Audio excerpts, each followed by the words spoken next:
tur viss iet.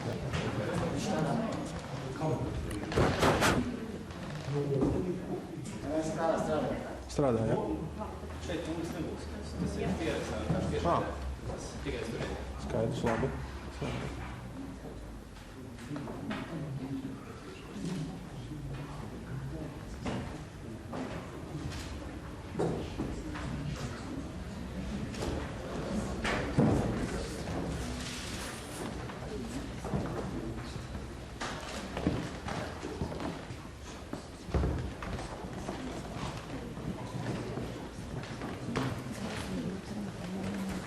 Kurā brīdī sāk? Kurā brīdī sākat?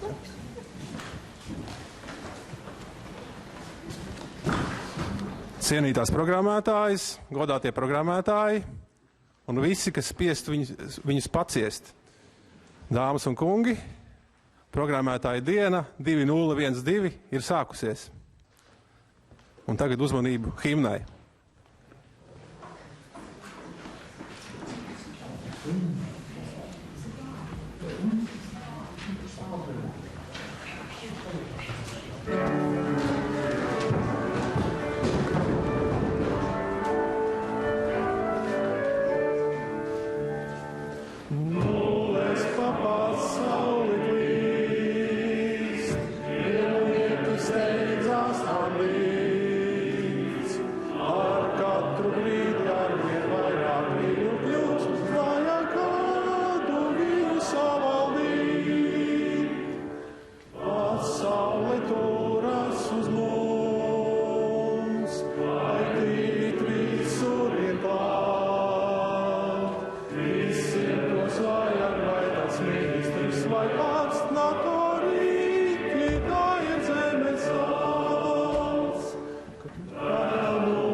Paldies!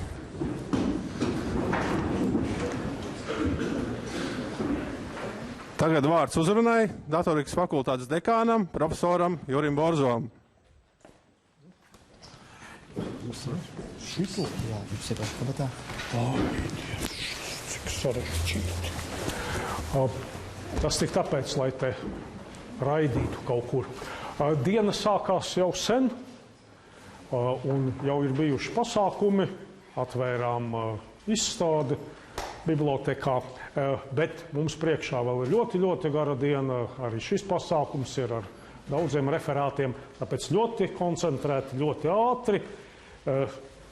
2 balvas tiks pasniegtas, pēc kā apbalvoties savukārt pastāstīs ļoti koncentrēti, par ko viņu prāt tā balva, balva ir pasniegta. Un sāksim, pēc tam būs referāti. Tad kas šeit ir? Mēs redzam, ka šeit ir medaļas, Lēdijas Adas un Čārlza Babidža, kastītes arī tā atbilstošā krāsā. Šeit ir iekšā norādījums, kur saņemt attiecīgo balvu. Un šeit ir godraksts. Latvijas Universitātes datorikas fakultāte apbalvo ar Lēdijas Adas Lavlejas stipendiju Latvijas Universitātes datorikas fakultātes datorzinātņu bakalaura studiju programmas 3. kursa studenti Gintu Garkāji par teicamu mācību darbu un veiksmīgu zinātnisko darbu datorlingvistikā. Kā nāks paraksts un jā, zīmoga nav. Lūdzu. Tā. Pirms. Tas. Šitas. Tā. Te arī kaut kas ir. Tā. Pagaidām paldies. Un pēc tam būs jārunā. Tā, ja es pareizi saprotu, tad balvu, Čārlza Babidža balvu, Universitātes matemātikas un informātikas institūta vārdā pasniegs profesors Jānis Bārsdiņš, kas sakritības pēc ir institūta zinātniskās padomes priekšsēdētājs. Lūdzu, te viss ir.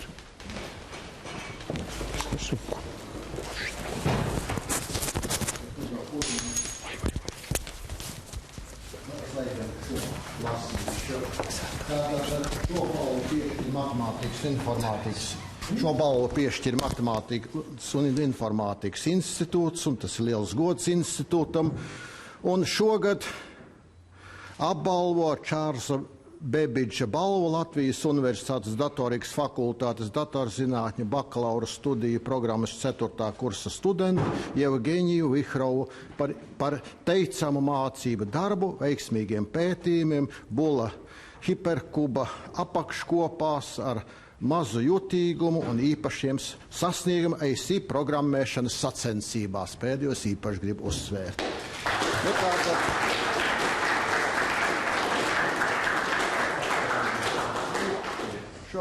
Šeit atļaujiet jums pasniegt algoritma aprakstu, kā to balvu saņemt.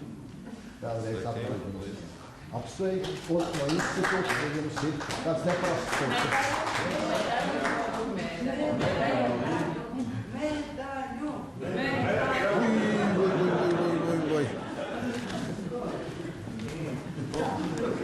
Jā, nu lūdzu.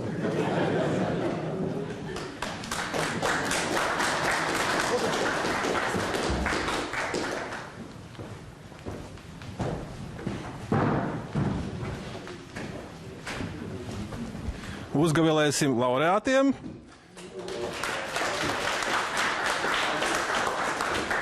Bet pirms laureāti tiks pie vārda, apsveikums no mūsu programmētāju dienu garīgā tēva, idejas autora Mihaila Augustona. Viņš saka, sveiki, Latvijas programmētāju dienas dalībnieki un organizētāji. Tas ir liels prieks redzēt, ka šis pasākums vieno cilvēkus un ļauj mums lepoties par mūsu profesiju. Ar sirsnīgiem sveicieniem Mihaila Augustona.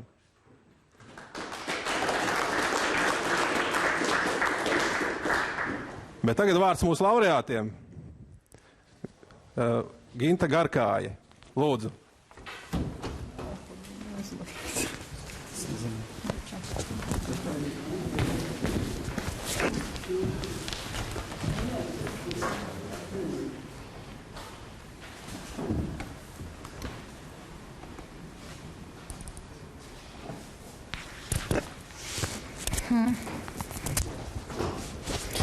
Labi.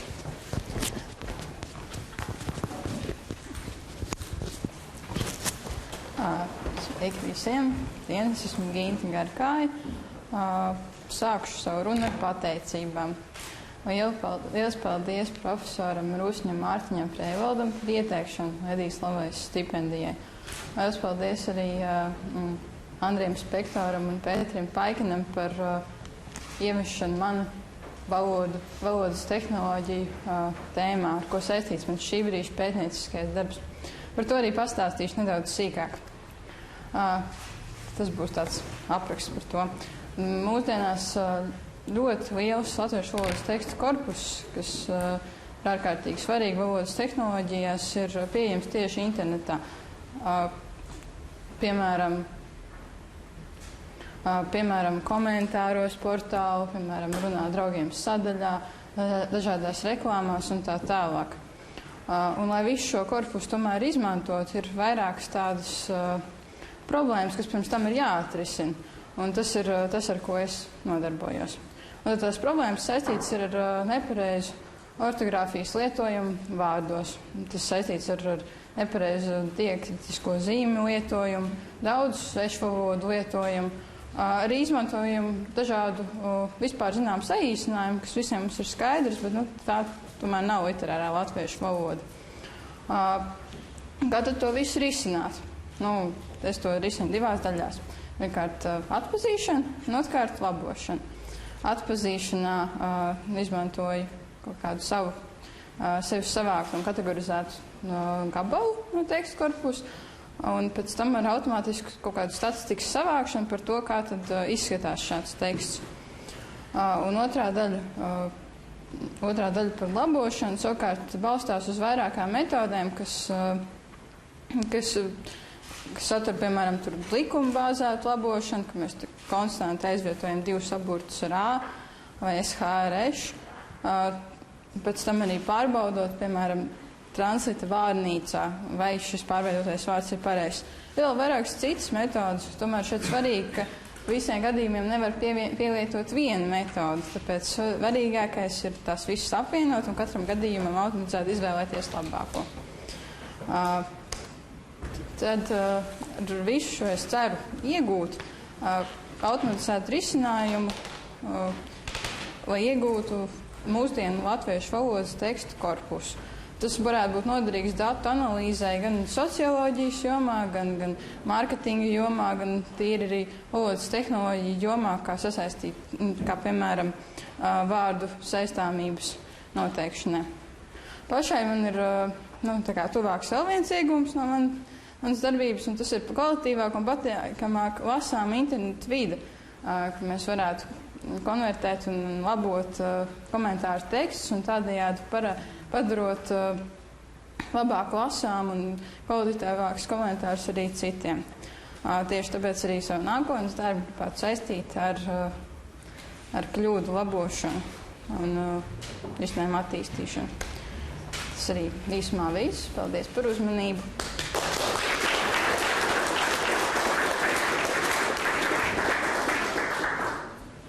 Paldies šī gada lēdijai Adai Lavlēsai, Gintai Garkājai. Bet tagad Čārlza Bebiģa prēmijas laureāts Jevgenijs Vihrovs.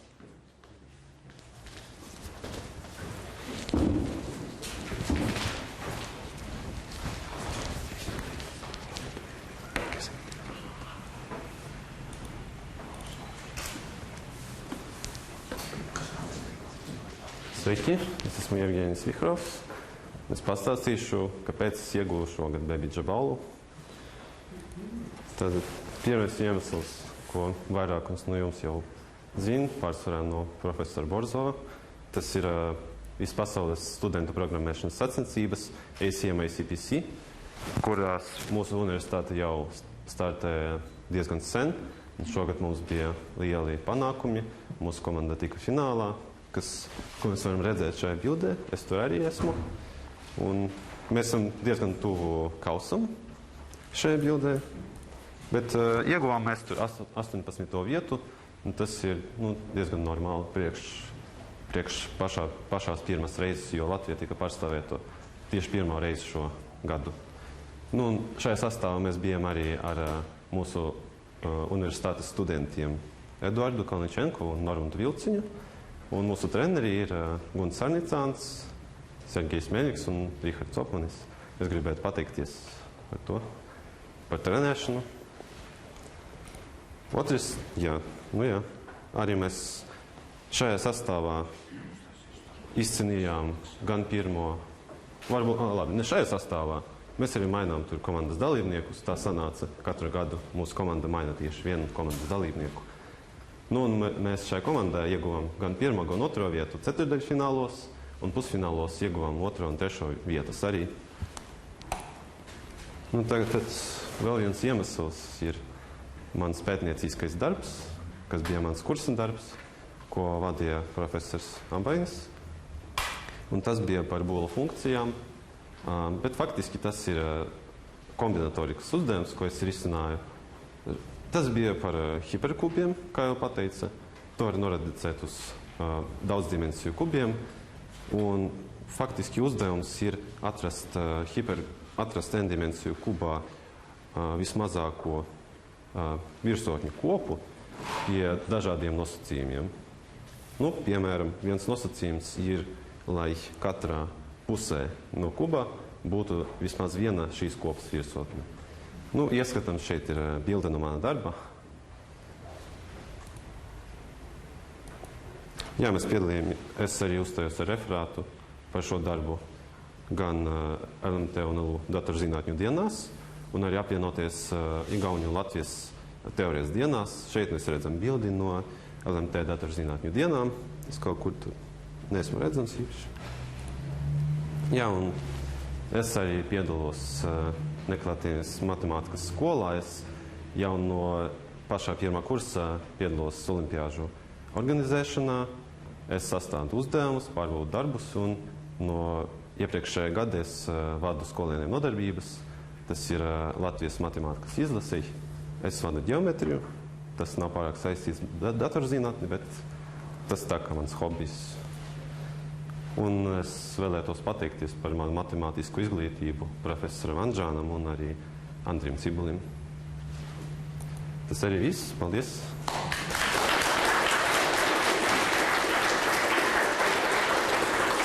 Paldies mūsu šī gada čāzam Bebidžam, Jevgenijam Vihrovam.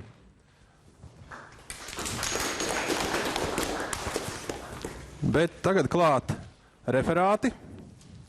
Un vispirms par tehnisko pusi. Tad referātiem ir noteikts laiks 25 vai 30 minūtes. Un 2 minūtes pirms šī noteiktā laika beigām atskanēs pīkstiens, tad viņš ir apklusījis, bet nevajag daudz satraukties, nevajag pievērst uzmanību. Tas tā informācijai. Kad es domāju par lielām lietām, piemēram, par pasaules uzbūvi un par to, vai pasaule radusies lielajā sprādzienā vai nē, tad man vienmēr rodās jautājums, kas bija pirms tam. Par laimi, saistībā ar sekojušo tēmu interneta pirmsākumu Latvijā, kur mums referēs profesors Guntis Bārzdiņš, es atceros, kā bija pirms tam. Tā kā šāda problēma nebūs, lūdzu. Tā, patiesībā, tā, ka man piedāvāja runāt par internetu pirmsākumiem Latvijā, man ir diezgan grūti par to kaut ko interesantu pastāstīt, jo tas bija ļoti sen, un tas, kas toreiz bija aktuāli, kā šodien vairs nav aktuāli. Un tāpatās es domāju, ka te būs daudz jaunu seju. Patiesībā es vairāk uz tiem orientējos, jo liela daļa varbūt te jau klāt bijuši no tiem, kas to visu paši redzējuši. Bet, jebkurā gadījumā, tātad, ja mēs tā pavisam sausi pieejam tai lietai, kā tad tas internets iesākās, tad te ir saraksts ar tiem galvenajiem notikumiem interneta attīstībā Latvijā. Tad sākās tas viss jau 90. gada augustā, kad sāka pirmais e-pasta serveris, Andrejs Spektors tur bija iesaistīts un vēl daži citi, un pēc tam jau tas parādījās kā komerciāls pasākums LVNet versijas firmās un tam līdzīgi. Bet par tādu īsto interneta dzimšanas dienu parasti pieņēms uzskatīt 92. gada 2. oktobri, kad tika izveidots tiešām dzīves interneta savienojums, kur 24 stundas dienā pastāvīgs savienojums, caur kuru varēja ne tikai e-pastu sūtīt, bet arī pieslēgties caur telnetu attālinātiem datoriem un tā tālāk. Un tātad, tagad tas interneta savienojums izveidojās, pēc tam mums tur palīdzēja daudzi no ārzemēm, zviedri, amerikāņi un tā tālāk. Pēc tam tā attīstība jau notika uz priekšu strauji un tā tālāk. Visu to slaidu es te negribu lasīt, jo, ja kādam interesē, to jau tas viss ir daudz kur aprakstīts. Bet, tāpēc es esmu savācis dažas bildes, vienkārši, lai drusku varbūt tādu klātbūtnes efektu vairāk dotu tam, kā tad tur tas viss īstenībā sākās. Tātad te ir bilde no Matemātikas informātikas institūta 227. telpas, kurā tas internets, dzīvais internets, tik tiešām pirmo reizi tika pieslēgts, tika noīrēta, izdalīta sakaru līnija, tajā laikā tā saucamā telefona līnija, un it kā tāds sarkanais telefons, ka vienā galā paceļ klausuli, nekāds numurs nav jāgriež, otrā galā zvana, uzreiz var runāties. Toreiz, tā kā mēs īrējām, neviens jau īsti nesaprot, priekš kā mēs vispār īrējam to līniju, priekš kā mums tāds telefons uz Tallienu ir vajadzīgs.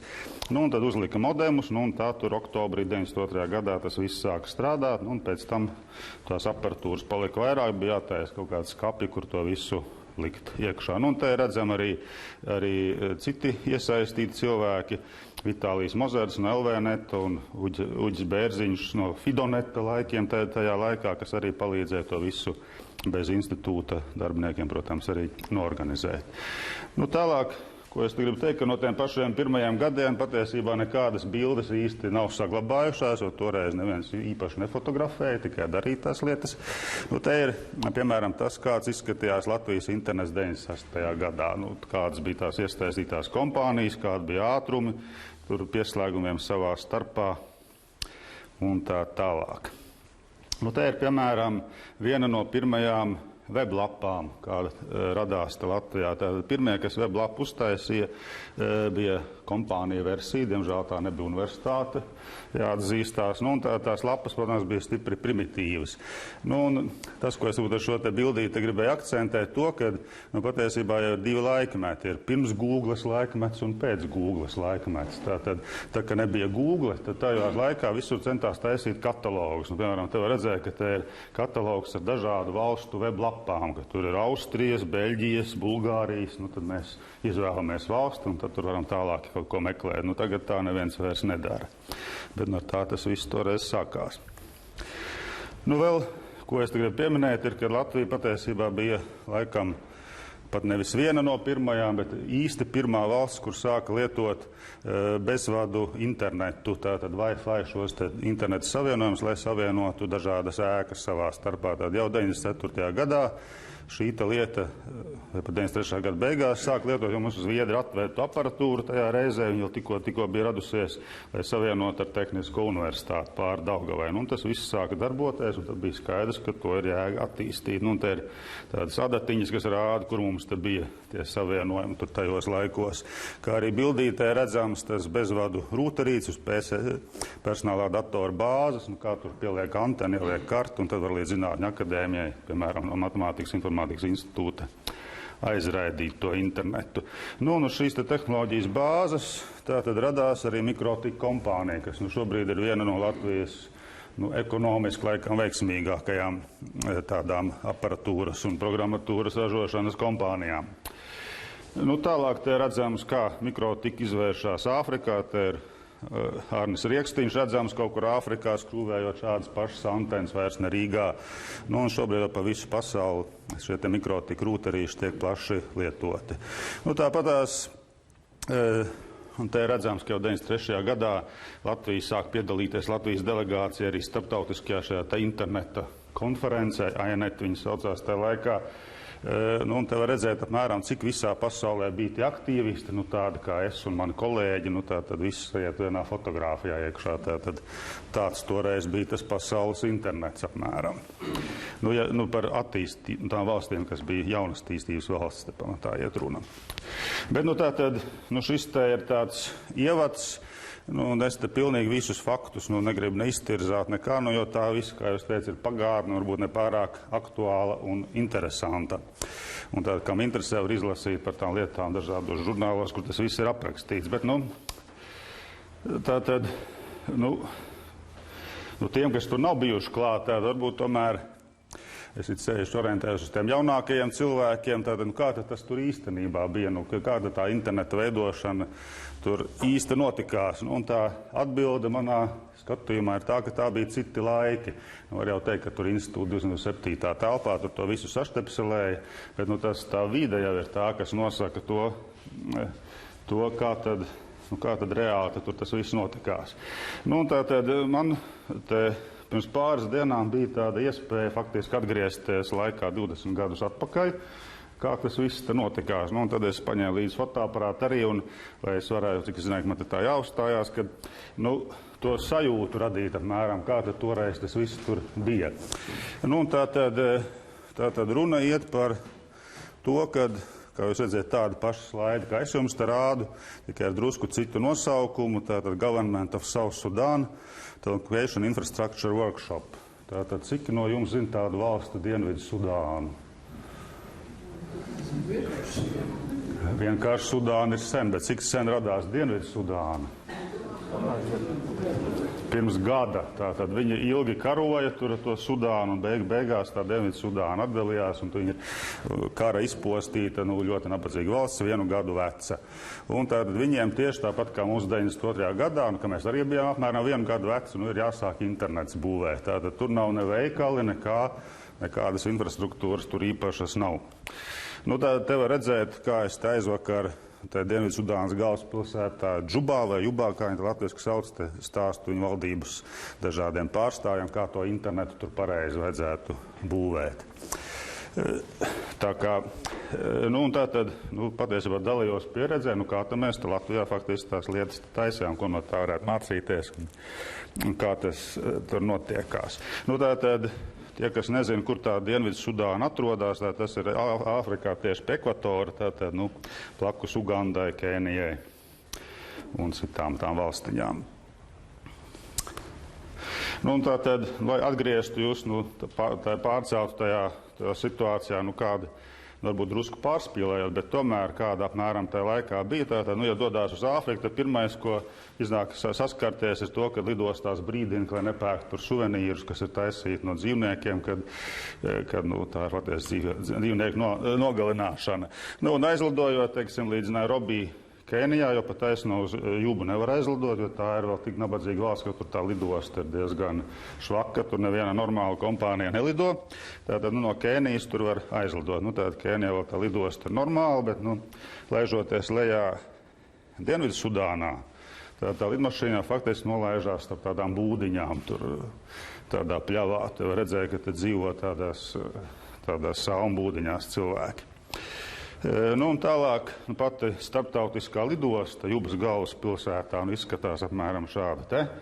Tur tāds norūsējis plakāts, un tur tos atbraucējus tur cenšas kaut kā piereģistrēt, viņi pases pārbaudīt, bet tikmēr tur staigāt iekšā un ārā, viņi tā diezgan tā virspusē to visu dara. Tad tālāk, ja mēs atceramies tos 90. gadus, tātad mums te bija mafija un bija arī šaušanas un visādas lietas. Tātad, ja tur kādu biznesa iesāka, vajadzēja jumtu, lai tu neizputina visu. Tā kā mēs varbūt esam aizmirsuši, kā tas bija. Tātad tur visa tā šaušanas lieta vēl joprojām ir aktuāla. Tātad tur uz mašīnām līmē tādus stikerus, ka tur nav bruņoti cilvēki, lai nešauj uzreiz pa viņiem. Tālāk no tās lidostas iziet ārā. Tā apmēram tas viss izskatās. Tās ir avio kompānija biroji, ko mēs redzam tajos konteineru tipa mājiņās kaut kur apkārt. Un tur izrādās ir arī viņu viens no pirmajiem interneta pakalpojumu sniedzējiem. Tur tālāk redzams, tur satelīta antena redzama, un tātad te viņi reklamē savus pakalpojumus. Tātad tur jau internets ir pieejams. Tur dažādi pakalpojumi ir, un tīri tehniski iekšā tā ir aparatūra, ar ko internets sākās. Tātad, līdzīgi kā es te rādīju, Rīgā bija tādi metāla kastes reki, kuros stāv iekšā tā aparatūra. Tāpat tā satelīta modēma maršrutizators stāv arī tur. Bet tātad man bija patīkami redzēt, ka tas modems, kas tur uzstādīts, patiesībā ir modems, kura izstrādēs es piedalījies. Tātad mans vienīgais patents, kas man pieder, tas ir iebūvēts iekšā šajā modemā. Tā kā tur aizbraucot, ir tā patīkami redzēt, ka tomēr tā lieta tiek lietot. Es, protams, zinu, ka viņi lieto gan Āfrikā, gan Āzijā, bet tātad tur tas viss ir tiešām iekšā. Un tālāk dodoties pa to pilsētu tālāk, tas ir apmēram tas, kā tur izskatās ceļa malās. Tātad, ja mēs atceramies, kā bija pie mums, arī bija tādi visādi kioskiņi, kur kaut ko tirgoja, kas bija no Vācijas atrasts tajā laikā. Gluži tik traki jau nebija kā šeit, bet uz to pusi apmēram. Te ir pirmie biznesa sākumi, tātad te ir noformēšanas birojas, kur var pasūtīt, lai uzglezno kaut kādu uzrakstu uz ēkas sienas. Papa Franks ir mieru uzgleznot, pie tā viņam ir e-pasta adrese, jūs tur redzēt arī. Tur, pie tam nevis Gmail, bet Google mail.com viņam tā adrese ir. Tad viņš uzgleznot, uzrakstīt prot, bet īsti laikam nezinu, kas tas tāds vēl ir. Tur tā apmēram izskatās tās ielas tajā pilsētā. Tātad bedres, ja mēs sakām, ka mums ir daudz bedres uz ceļiem, tad tur ir vēl vairāk viņu. Tā ir, piemēram, Norvēģijas vēstniecība.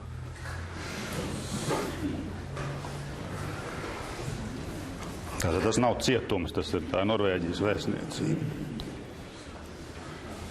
Tātad atkal ņemiet vērā to drošības situāciju. Pie mums jau arī nebija nemaz tik ideāli, nebija jau tik traka tā lieta, bet tā tas viss ir. Bet toties viņiem ir izglītības ministrija. Tur, tādas, varētu teikt, savrupmāja vienkārši, bet, toties viņiem tās ministrijas sūtība ir ļoti skaidri uzrakstīta uz tā plakāta virsū, priekš kam viņi ir domāta. Tātad, let all children go to school. Tātad, priekš tam tā ministri ir, lai organizētu, lai visi bērni mācās skolās. Tā kā, es domāju, ka tieši un skaidri. Un tātad, par laimi tiešām tā lieta tur strauji attīstās, viņiem palīdz praktiski visa pasaule, ne jau vēl tur tur aizbraucis, tur apvienotās nācijas un visi citi, un te var redzēt, ka tiešām bērni tur iet skolās, ir saģērbti skolas formās un tam līdzīgi. Tev ir notiek kaut kāda futbola sacensība skolā starp kādām komandām, piemēram. Un tātad dodoties jau projām no turienes, tā ir nomala tajā pilsētā, no turienes tie bērni nāk uz skolu, tad viņi joprojām dzīvo tādās būdiņās liela daļa, bet tāda maz pamazām tā visa lieta attīstās. Piemēram, naktī tā pilsēta ir tumša, tur nav elektrības, tātad tur kaut kādās viesnīcās ir ģeneratori, un tur jau kaut kāda elektrība ir drusku, bet, principā tur ir tumšs. Te var redzēt, kā te savānā tās būdiņas ir sabūvētas, un patiesībā rodās tāda sajūta, ka nemaz tik jocīgi nav, kā no pērtiķiem radās cilvēki. Kad patiesībā, un tāpat viņi tur dzīvojas, tikai cilvēki būvē ligzdas, mājas, tur vienkārši tā var atšķirt viņus no lidmašīnas, var redzēt, ka tur viņi ir apmetušies tādi citi dzīvnieki, tur kaut kādas antilopes vienkārši skraida pa savām. Tas izskatās drusku savādā. Tā kā, un atgriežoties atpakaļ civilizācijā, jau caur Ugandu šoreiz, tā ir ļoti skaista valsts, un tātad tur uzreiz tas laiks pabīdās no 20 gadiem atpakaļ, atkal uz mūsu dienām, gribot, negribos, tāds jautājums, kas rodās, kāda izskatīsies Dienvidsudāna pēc 20 gadiem, tātad viņi pašlaik ir tur, kur mēs bijām pirms 20 gadiem apmēram, tātad ir jau savu smukumi, savu labumu arī tam, kā bija toreiz. Tātad viss ir ļoti dabisks un tā tālāk, bet tā tas civilizācija to pasauli tomēr pārtaisa. Tad atgriežoties vēl Latvijā pirms 20 gadiem, tagad tā laikā ceļojot, tātad vēl dažas lietas. Piemēram, man ir tāda bildīte saglabājusies par pirmo mobilo internetu Rīgā, ka toreiz mobilie telefoni vēl nebija. Mēs ar rācijām bijām uztaisījuši tādu IP pakašu pārraidīšanu, ka mašīna varēja braukt un tur nolasīt GPS rādījumus un tam līdzīgas lietas un pārsūtīt caur tīklu un tādas lietas, kas šodien liekas ļoti dabiskas, tā tad arī to mēs tajā laikā darījām. Tālāk tāds vēsturisks mirklis bija, kad Latvtelekoms,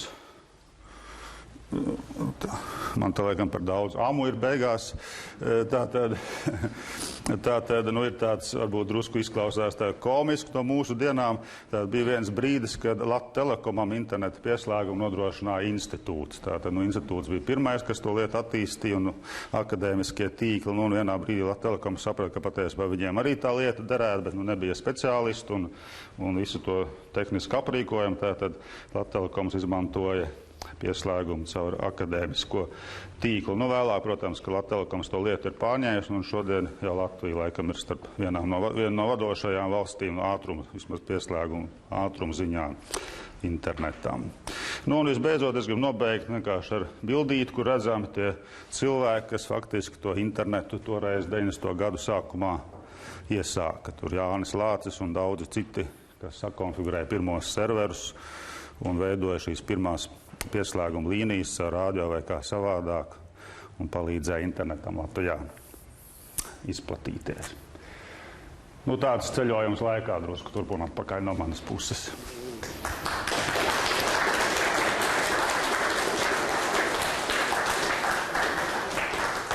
Paldies profesoram Guntim Bārzdiņam. Atgādinu, ka šī gada programmētāju dienu atbalstītāji ir Tieto Latvija, Accenture Latvija un Riks Technologies.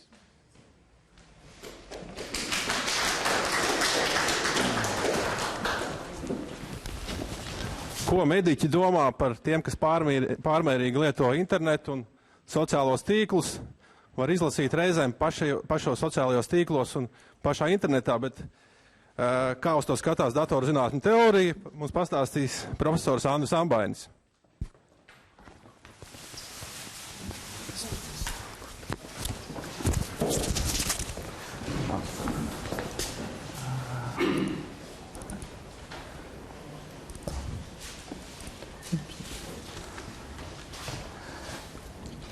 Tātad. Zils? Labi. Mācību izrauc. Labi, jā.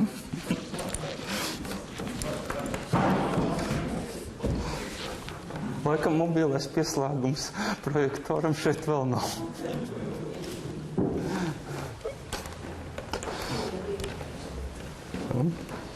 Tu.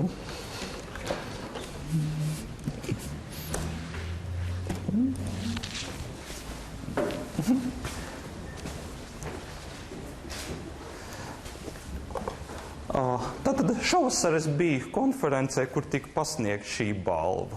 Kurta Gēdela balva par izciliem rakstiem datorzinātņu teorijā pēdējos 14 gados. Un, būtībā tā ir lielākā zinātniskā balva datorzinātņu teorijā par tādiem relatīvi neseniem sasniegumiem, kas ir izdarīti nevis 40 gadus atpakaļ, bet tikai 10 vai 11 gadus atpakaļ.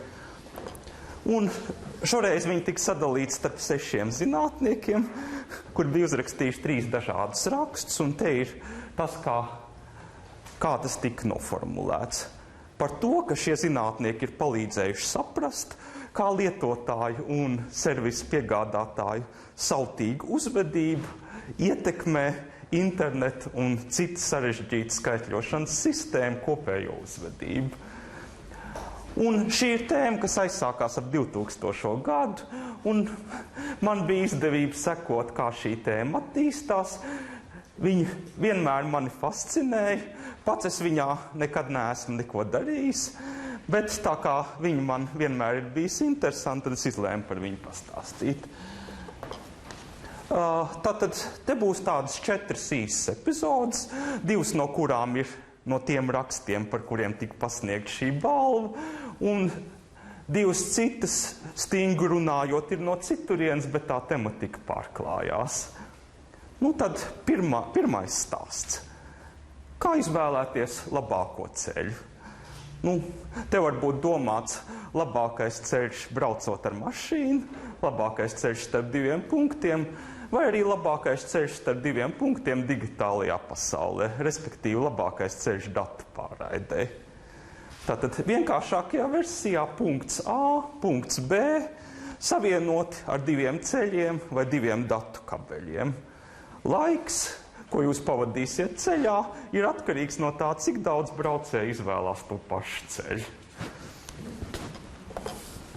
Nu, tātad viens variants būtu, ka katrs braucējs pats izvēlās ceļu pēc saviem ieskatiem. Otrs variants ir kāds gudrais dispečers, kas braucējs sadala pa 2 ceļiem. Ideāli optimāli satiksmi varētu panākt, ja kāds gudrs dispečers viss sadala tā, lai būtu pareizi. Reāli katrs brauc, kur grib. Vai sūta datus pa to ceļu, pa kuru grib. Tad, nosacījumi būs tādi. Augšējais ceļš ir tāds, ka, lai cik braucēji pa viņu braukt, laiks nokļūt galamērķī būs viens un tas pats. Teiksim, 10 laikvienības. Apakšējais ceļš ir tāds, jo vairāk pa viņu brauc, jo lēnāk. 1 braucējs, 1 laikvienība, 2 braucēji, 2, 3 laikvienības, 100 braucēji, 100 laikvienības. Un, piemēram, pēc iedomāsimies, ka braucēju kopskaits, kas sadalās pa šiem ceļiem, ir 10. Nu, tad pieņemsim, es esmu viens no tiem 10, neviens mani nevad, man pašam ir jāizvēlās ceļš. Braukšu pa augšējo ceļu, tikšu otrā galā 10 laikvienībās. Braukšu pa apakšējo, ja visi 10 brauc pa apakšējo, tad es arī tikšu otrā galā 10 laikvienībās. Ja gadās tā, ka pa apakšējo nebrauc visi, tad es būšu ieguvējis. Līdz ar to, ja katrs braucējs grib tā kā labāk viņam, tad visiem jābrauc pa apakšu. Un visi to dara, un visi nonāk otrā galā pēc 10 laikvienībām. Tagad, kā būtu, ja kāds viņus sadalītu pa ceļiem? Nu, varētu puses nosūtīt pa vienu ceļu, puses pa otru. Tā puse, kas brauc pa apakšējo ceļu, nonāk otrā pusē pēc 5 laikvienībām. Tā puse, kas brauc pa augšu, pēc 10. vidēji braucējs nonāk otrā pusē pēc 7,5 laika vienībām. Ieguvums. Tad vēl viens līdzīgs stāsts no šīs pašas sērijas ir Braisa paradoks. Tātad iedomāsimies šādu ceļu tīklu. Tātad 2 ceļi, kur vajag 10 laika vienības, lai izbraukt, viens ceļš pa vidu, kur vajag 0, un 2 ceļi, kur vajag x vienības, kur x ir braucēju skaits. Iedomāsimies tos pašus 10 braucējus. Ja katrs izvēlās kā grib, optimālais ceļš ir šis. Ja izvēle ir starp 10 vienībām un x, kur x nepārsniedz 10, tad vienmēr labāk ir izvēlēties otro variantu. Ja nu kāds brauc citur, un tad mēs varēsim tikt otrā galā ātrāk par tām 10 vienībām. Un tad ceļā pavadītais laiks sanāk 20 laika vienības, jo visi 10 brauc pa šo ceļu, un katram no viņiem, katrs no 2 posmiem prasa 10 laika vienības. Tagad iedomāsimies šādu te situāciju, ka tas vidējais ceļš pēkšņi tiek slēgts. Tagad sanāk, ka optimālā stratēģija ir, ja braucēji sadalās uz pusēm. Tiem 5, kas brauc pa augšu, vajag tagad 5 laika vienības, lai pabeigt to pirmo posmu, 10 uz otro, kopā 15. Tiem 5, kas brauc pa apakšu, arī 15. Novirzīties nav optimāli. Ja kāds novirzās uz otru ceļu, viņš tur kļūst par 6, viņš palēnina dzīvi gan sev, gan visiem pārējiem. Tad sanāk, ka slēdzot vienu ceļu, satiksme pēkšņi kļūst ātrāk. Gatavojot referātus, nolēmu pameklēt, vai tas kaut kad ir reāli atgadījies, es atradu šādu rakstu. Tātad Zemes dienā, kas ir vides aizsardzībai veltīts ikgadējs pasākums, Ņujorkas pilsētas transporta atbildīgais nolēms slēgt 42. ielu. Daudz prognozēja, ka būs milzīgi sastrēgumi, reāli satiksme bija ātrāk nekā normāli.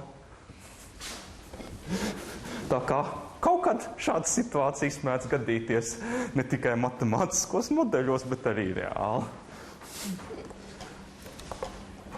Tagad tā bija tā daļa, kas bija zinām jau gadus 50, ko matemātiķi bija izdomājuši pētot transporta problēmas. Un tad 90. gadu beigās šajā tematikā ieslēdzās datoriķi teorētiķi. Tagad datoriķi teorētiķi vairs nedomāja par ceļiem un braucējiem, viņi domāja par datu pārraides tīkliem un paketēm, kas ceļo šajos tīklos. Un viņi izdomāja šādu nostādni, ka varētu salīdzināt vidējo laiku ceļā, ko braucēji vai datu paketes pavadītu, ja kāds viņus optimāli saplānot, un vidējo laiku ceļā, ja katrs braucējs brauc tā, kā viņam izdevīgāk, vai katrs sūta savus paketes tā, kā viņam izdevīgāk. Un tas, ko viņi izdomāja, ir tāds jēdziens, ko viņi nosauc par anarhijas cenu, respektīvi, cik reizes lēnāk viss vidēji paliek, ja katrs dara tā, kā viņam izdevīgi. Tātad tajā piemērā ar 2 ceļiem, optimālais 7,5 laika vienības, ja katrs dara tā, kā viņam patīk, 10. Anarhijas cena 4/3. Izrādījās, ka ja izdara dažs pieņēmums par to, kā laiks ceļā atkarīgs no braucēju skaita, kas izmanto šo ceļu, tad var pierādīt, ka anarhijas cena nekad nepārsniedz 4/3. Un izrādās, ka tas tā ir ne tikai šim vienkāršajam piemēram ar 2 ceļiem, bet arī patvaļīgi sarežģītam transporta vai datu pārraides tīklam. Tātad situācija, kur katrs izvēlās pats, kur braukt, nemaz nav tik slikti salīdzinot ar to, kas notiktu, ja viss mūsu pasaulē būtu ideāli saplānots. Tad otrais stāsts. Svešvārds - algoritmiskā mehānisma izstrāde. kad es klausījos par šo tēmu, tad runātājs viņu pasniedz tā. Cik sarežģīti var būt izrēķināt maksimumu no n skaitļiem? Nu, normāli mēs teiktu, ka ne īpaši sarežģīti, bet ir viens scenārijs, kurā tas kļūst sarežģīti. Nu, teiksim, mēs mēģinām kaut ko pārdot, un ir kaut kādi cilvēki, kas grib to pirkt. Un mēs gribam izrēķināt maksimālo cenu, pa kuru mēs varam pārdot mūsu preci. Nu, problēma ir tāda, ka neviens neteiks godīgi, cik tad viņš ir gatavs maksāt. Nu, es te būšu muļķis un pateikšu, ka es esmu gatavs maksāt 100 latus. Varbūt es varu dabūt lētāk. Tātad triviāls aritmētisks operācijas kļūst mazāk triviāls, ja ir jāoperē ar skaitļiem, kurus jāizvelk no kāda, kas viņus negrib teikt.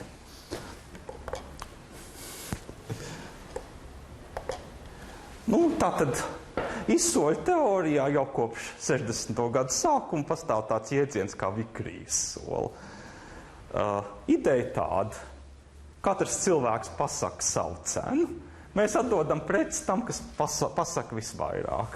Bet mēs no viņa nepaņemam to, ko viņš pasaka, mēs paņemam to, ko pasaka lielāko no skaitļiem, ko pasaka pārējie cilvēki, kas ir gatavi maksāt mazāku summu. Tātad, ja šie cilvēki sola šādas summas, preci dabū tas, kas gatavs maksāt 8 latus. Bet no viņa mēs paņemam tikai 5. Tātad nosaukts amerikāņu profesoru Vikriju vārdā, pēc tam atklājās, ka pastmarku kolekcionāri līdzīgi ideju ir lietojuši jau kopš 1890. gadiem.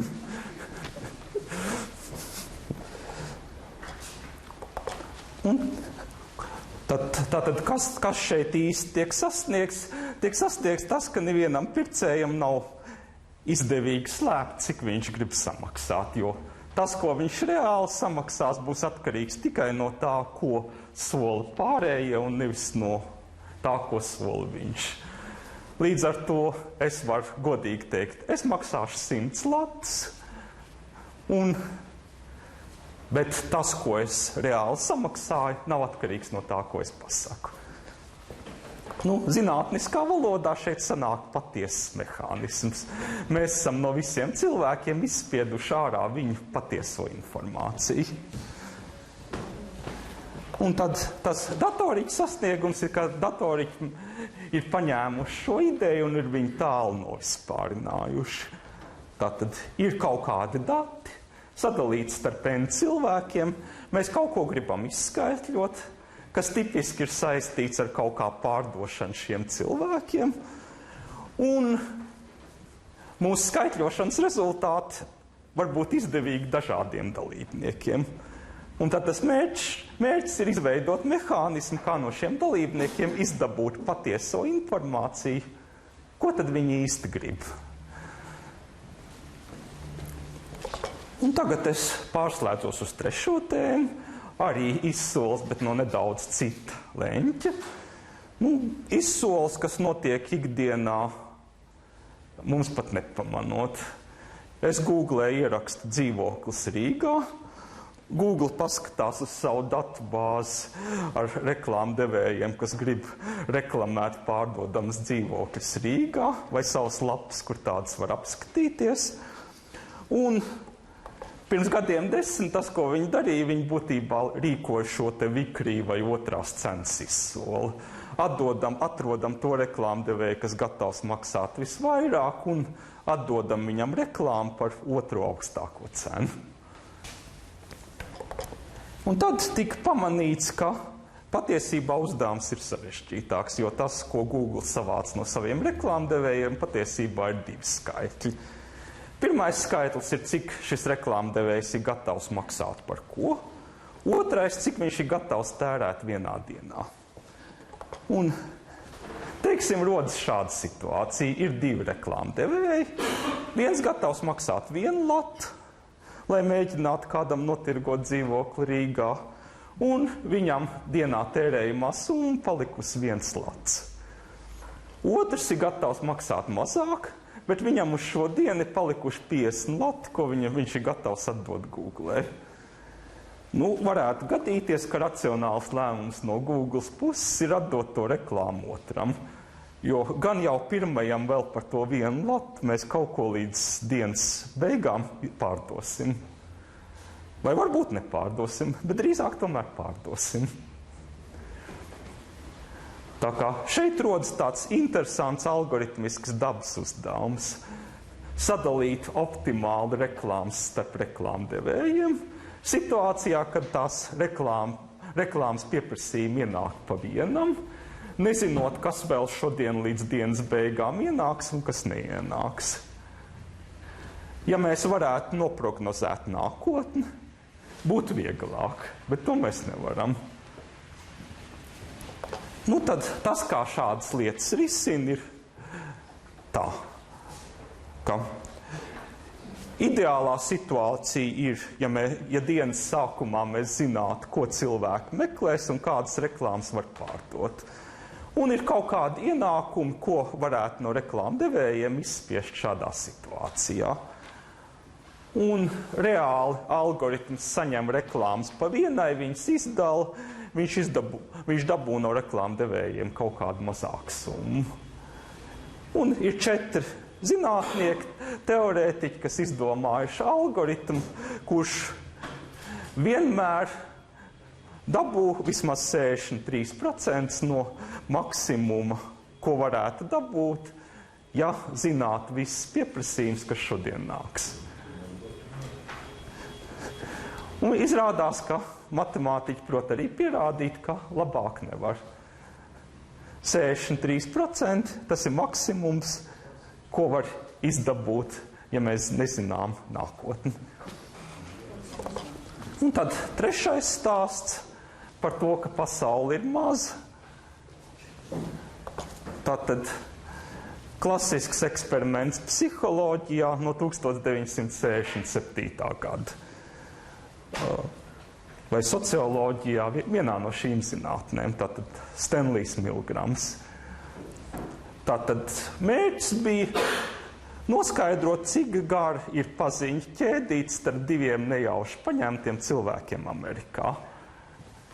Uz vēstules uzrakstām adresi nejaušam cilvēkam Bostonā, iedodam šo adresi nejaušam cilvēkam vienā no 2 Amerikas mazpilsētām kaut kur dažu 1000 kilometru attālumā. Noteikumi: vēstuli drīkst pārsūtīt tikai cilvēkam, ar ko pārsūtītājs ir pats pazīstams.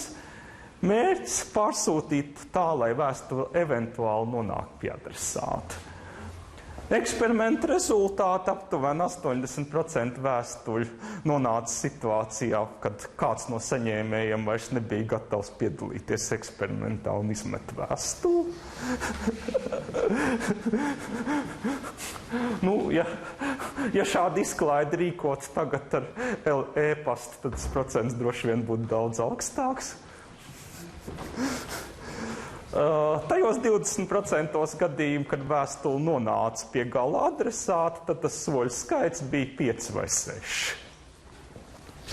Tā kā starp katriem 2 cilvēkiem parasti ir paziņu ceļš, kas sastāv ne vairāk kā no 5-6 soļiem.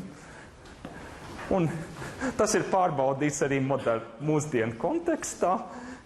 Milānas universitāte vienojās ar Facebook, dabūja visu informāciju par to, kas kam ir draugos, tika noskaidrots, ka vidējā draugu ķēdīte starp nejaušiem 2 cilvēkiem pasaulē, kas lieto Facebook, ir 4,74 cilvēki.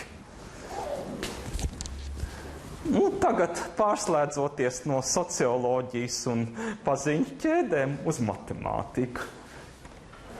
Jautājums, kas interesēs matemātiķi, kā to var izskaidrot matemātiski?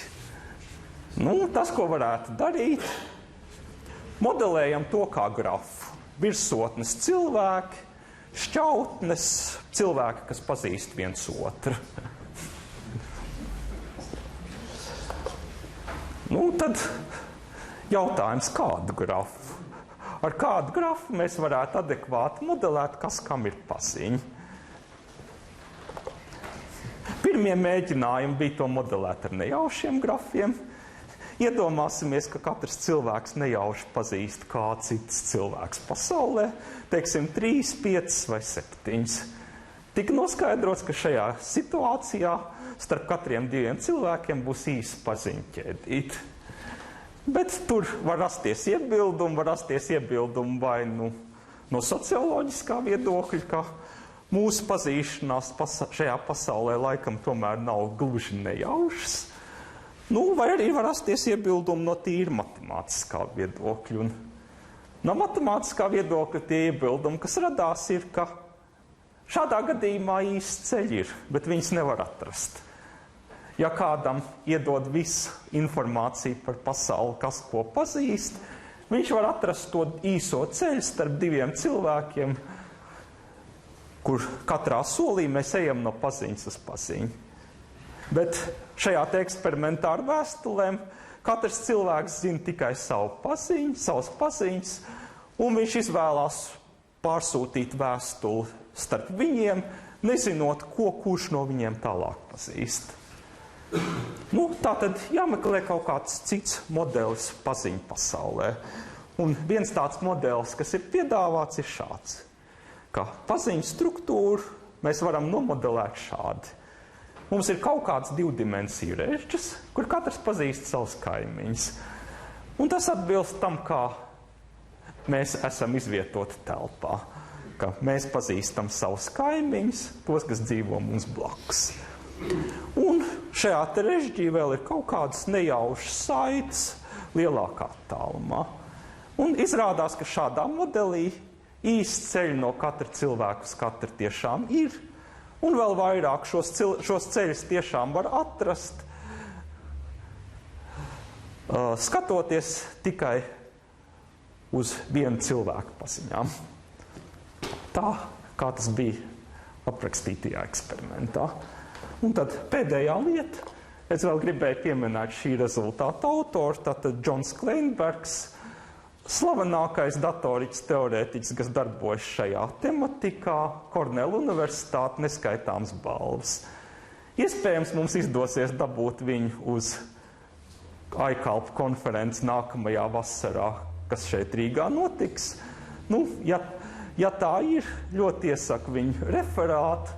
Viņam vienmēr ir gan interesanta tematika, gan interesants uzstāšanās. Paldies!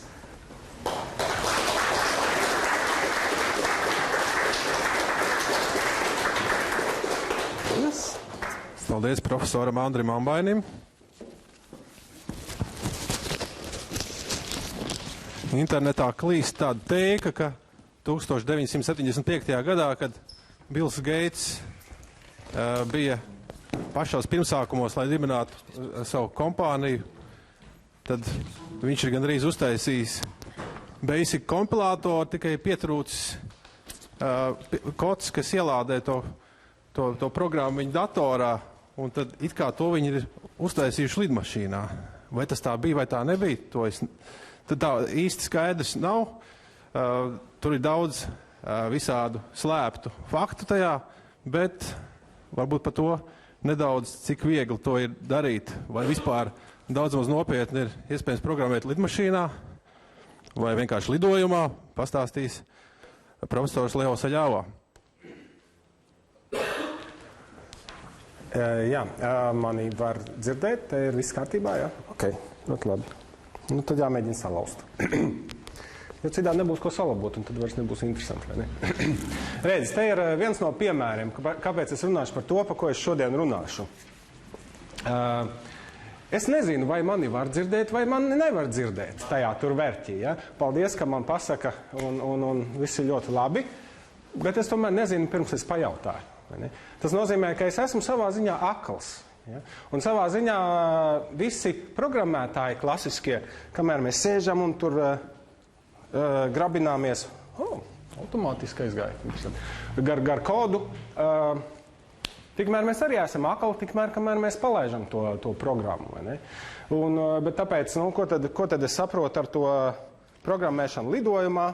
Alternatīvais nosaukums varētu būt kodēšana dzīvajā ēterā, vai var sakot, skatīties, kā mūsu programma vai kaut kāda viņas aspekta izpildās, kamēr mēs kodējam. Tāpēc, lai arī mēs varētu izvairīties no visādām nebūšanām jau saulaicīgi. Prezentācija man būs īsa, tikai 4 slaidi, bet par video garumu gan es neko jums nevaru solīt. Starp citu, kādas ir iespējas audio pieslēgt? Ja šito iebāzīšu savā datorā, tad viss notiksies? Notiksies, tā man sola. Jā. Labi, te es tā darīšu. Lekcijā šis būtu īstais brīdis man jautāt, vai kādam ir kādi jautājumi, jo, kā smējies, es esmu drusku aizmirsts. Ja tas bija jautājums, tad es viņu nedzirdēju.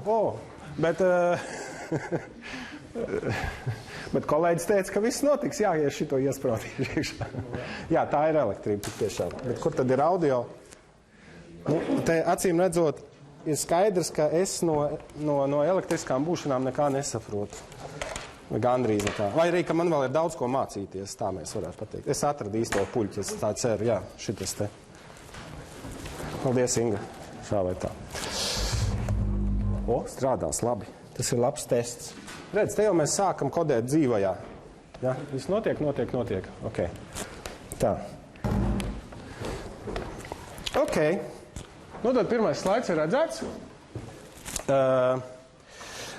Vispirms es jums parādīšu vienu tādu kā muzikas gabalu vai daļu, patiesībā sakot no viņa.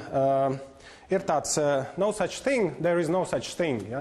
Bet, diemžēl, šis ir vārds un uzvārds. No such ir vārds un thing ir uzvārds. Nu, tas nāk no Āzijas saknēm, acīm redzot. Ja? Tad arī redzēsim. Pēc tam es drusku mēģināšu savilkt kopā mūziku ar programmēšanu un pēc tam jau mēs runāsim drusku vairāk par programmēšanu dzīvajā un redzēs, vai mums būs kaut kas, ko teikt, kādi jautājumi vai nē. Bet tā galvenā pamatēze, ko es varbūt gribētu šodien akcentēt, ir, ja jūs paskatieties uz, ja jums ir bērni vai jums ir bijis kontakts ar bērniem, un jūs iedodat bērnam baru ar Lego klučiem. Ja? Jūs viņam sakat, programmējiet, es domāju, uzbūvējiet kaut ko no šiem te Lego klučiem. Ne? Ko bērns izdara? Skaisti būvē, bet pirms viņš skaisti būvē, ko viņš izdara? Izber visus uz grīdas vai galda, ko viņš būvē. Tieši tā. Un viņš izber, un viņš redz, kas viņam ir pieejams, un viņš to arī būvē, vai ne, no tiem gabaliņiem. Un savulaik Microsoft, man liekas, kad izdomāja līdzīgi ar savu Office, kad sākumā Microsoft Office'am bija what you see is what you get, ar toolbāriņiem, ja? Bet pēc tam tas iespējas bija tik daudz, ka viņi izdomainīja to uz citu toolbāru struktūru, uz principu what you get is what you see. Ja? Var sakot, tas, kas jums ir priekšā, jūs varat no tiem taisīt savu brīnumu, ja? Un vai nu tas ir Word dokuments, vai tas ir Lego būvējums, bet to jūs arī varēsiet izmantot. Ok, tad mēģināsim pastīties, vai mēs kaut ko varam dabūt ārā vai nē no skaņas. Tātad šī te ir dzīva uzstāšanās vai uzstāšanās dzīvē, lidojumā varētu teikt, vai ne? Par galveni izstrīdās, citam patīk vairāk vai mazāk elektroniskā muzika. Bet tagad es pirmo reizi šo skatījos, es domāju, ko viņš īsti dara? Vai viņš programmē, vai viņš spēlē? Ja? Vai arī viņš droši vien, ka dara abus kaut kādā nozīmē. Un kā tas atšķirās no mums, profesionāliem programmētājiem, to, ka viņš dzird to, kas notiek, un viņš arī redz, kā reaģē uz to audienci. Ja? Un šajā gadījumā viņš varbūt uz audienci tik daudz neskatās, bet kā es vispār uzzināju par šo te cilvēku? Man viens labs paziņa Vācijā, Berlīnē, pēc tam nesen pastāstīja. Viņš teica, vai tu nevari pie manis atbraukt 7. decembrī, tāpēc, ka mums tur ir ko darīt. Ja? Es viņam teicu, nevar, man būs jāprezentē. Par ko tu prezentēsi? Par šo tēzi, par programmēšanu dzīvajā. Un viņš teica, jā, es neesmu programmētājs, bet it makes so much sense. Kāpēc? Tāpēc, ka viņš ir bijis uz koncertu, kur arī šis te pats muzikants, ja mēs tā viņu varam saukt, vai DJs, uzstājās. Un viņš bija, var teikt, fascinēts ar to, kā viņš reaģēja uz audienci, uz publiku. Tā kā tas nav tikai tā, aizveram vienmēr acis un spēlējam. Jā. Šis te cilvēks solījās arī kādreiz vēl Eiropā atbraukt uz tūri, bet nu redzēs, kā viņam ies. Jā, varbūt, kad viņš var arī nākt Rīgā. Ja kādam šādas te lietas patīk, interesē, tad jūs droši varat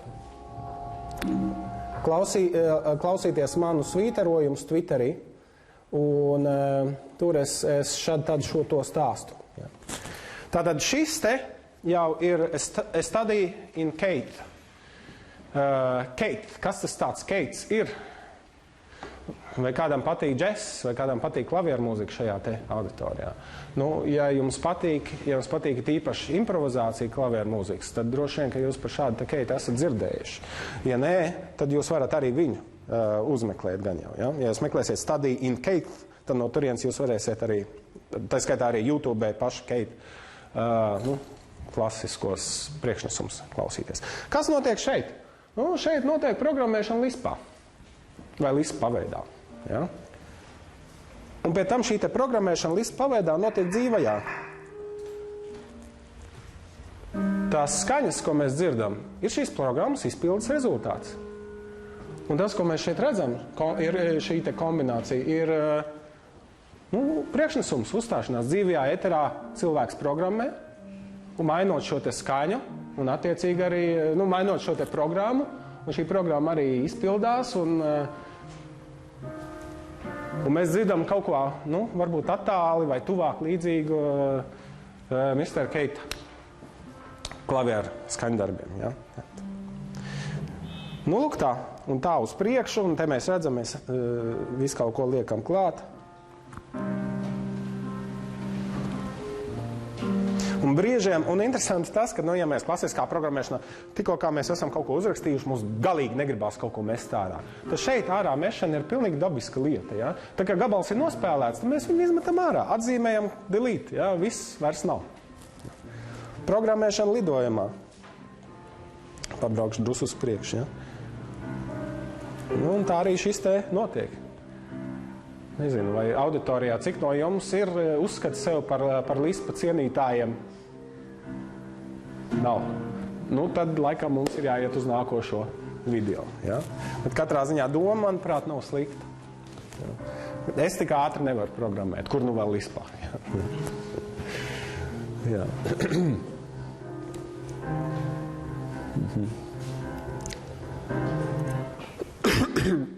Un visbeidzot, tagad mēs varam paskatīties. Šis te ir izvilkums no prezentācijas.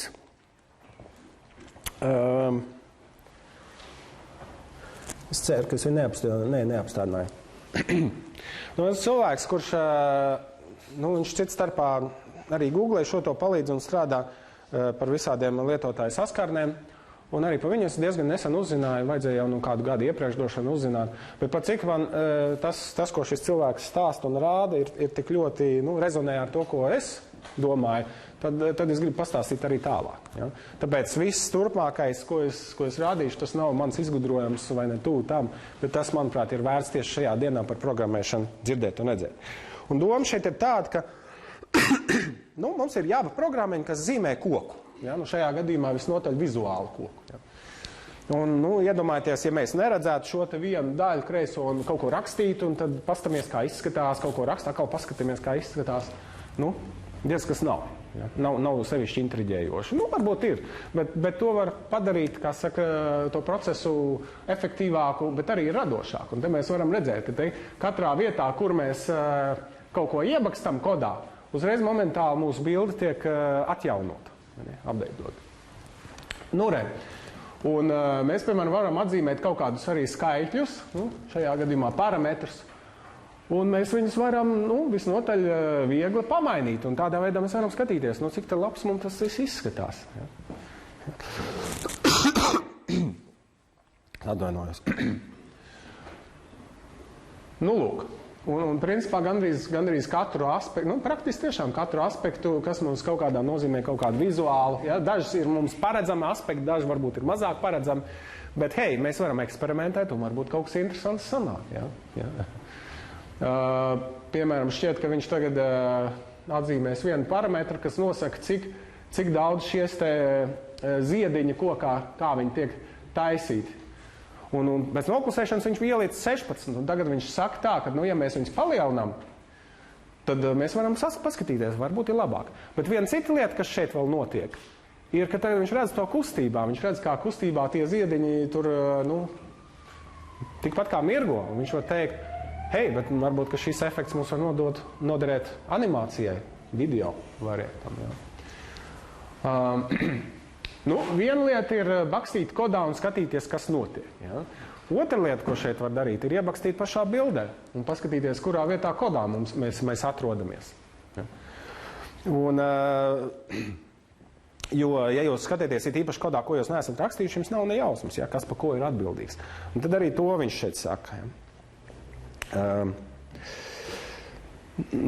Ko viņš te var izmantot visādus jau gatavus, kā saka, efektus, priekšierakstītus efektus. Manipulējam sauli. Ja. Un šādi te manipulējot, drusku varbūt padzīšu uz priekšu. Redz, te mums ir saule, mēs varam viņai mainīt novietojumu, mēs viņam varam celt augstāk un zemāk. Mēs varam izmainīt viņai krāsu un hei, šitā saule, tas jau gandrīz vairs izskatās pēc mēnesis, nevis pēc saules varbūt. Kā būtu, ja mēs viņu pataisītu, tā gan ir saule, laikam, ja? Bet ja mēs viņu pataisītu drusku tumšāk. Un reku mums sanāk ļoti skaists mēnesis skats. Tas viss ir baigi forši. Redzi, te mēs varam atzīmēt katru vietu kodā, mēs redzam, kurā vietā tieši bildē tas notiek. Vai ne? Šādi.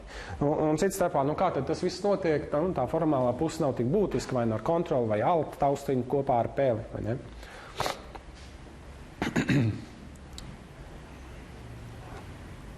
Un tieši arī tāpatās mēs varam iebakstīt bildē, kā jau minēju, un mēs varam skatīties, kas par to ir atbildīgs. Ja? Un te var redzēt, ka ir izmainīts, teiksim, kalnu slīpums. Ja? Viņš var redzēt, kura daļa no rindiņas atbild par kuriem kalniem, kura par augšējiem, kur par apakšējiem. Lūk tā.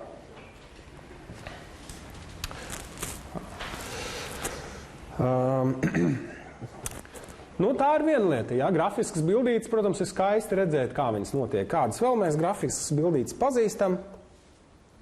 Daži no mums ir reizēm spēlējuši tādas spēles, vai ne? Es domāju, vismaz daži. Drusku vairāk nekā varbūt Lisp eksperti mums ir šādām lietām nodarbojušies. Te man ir droši vien, ka jāaiziet uz sākumu, jo citādāk ne par to būs stāsts.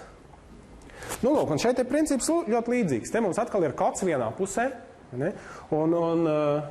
Vienā pusē, un otrā pusē mums ir jau darbojoties spējīga rotaļa spēlīte, vai ne? Un tad mēs varam, cik mēs attīstam šo spēlīti, mēs varam visādas lietas izdarīt. Ja? Mēs varam no vienas puses programmēt, kaut ko pierakstīt, izmainīt uzreiz, kur tur tas bruņuruputs kustās bišķi ātrāk. Ja? Mēs varam pieregulēt tā, lai viņš tāds reālāks ir nedaudz, tik par to pasaules realitāti var pretendēt vispār autors. Bet šā vai tā, te mēs esam. Un reku te mums ir tas cilvēciņš, viņš var skriet, viņš var lekt, mēs varam izmainīt, cik viņš ļoti augstu lec, mēs varam izmainīt gravitācijas konstantas, lai skatītos, kā tas viss ir. Tas viss ir baigi forši, ja? Bet ko varētu pēc principā vēl uzlabot šādā te tiešajā redzamībā, ko mēs varētu gribēt izdarīt? Tad pastīsimies, kas tur notiek tagad. Piemēram, tagad mēs varam mēģināt ar to cilvēciņu uztaisīt kaut kādu tādu līmeni, pieregulēt tā, lai viņš varētu ielikt tajā spraugā iekšā. Ja? Tad mēs varam regulēt, cik viņš augstu lēkā ar to visu gravitāciju, piemēram. Ja? Bet, tik un tā, mums vajag kaut kādu, teiksim, atkļūdošanas resursu vai dizaina resursu, kas varētu iedabūt viņu tur. Kaut kā nesanāk līdz šim. Ko varētu darīt? Kas mums pietrūkst visā šajā pasaulē? Laiks. Pašā augšā mēs tagad redzam, ka tagad jau mēs kontrolējam laiku. Mēs varam kodu laist ne tikai uz priekšu, bet arī uz atpakaļ kaut kādā nozīmē. Laikā vismaz. Ne? Un ja mēs to varam darīt, kāpēc gan mums nepielikt arī momentu uzņēmums no katra laika brīža? Ja? Daram tā. Es ceru, ka tas arī tūlīt tiks izdarīts. Jā.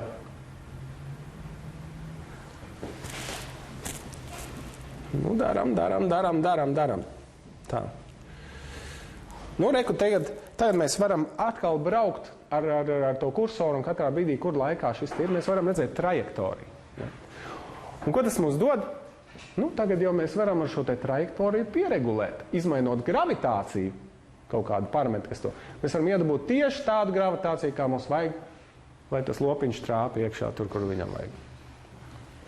Manuprāt, tas bija ļoti tāds foršs.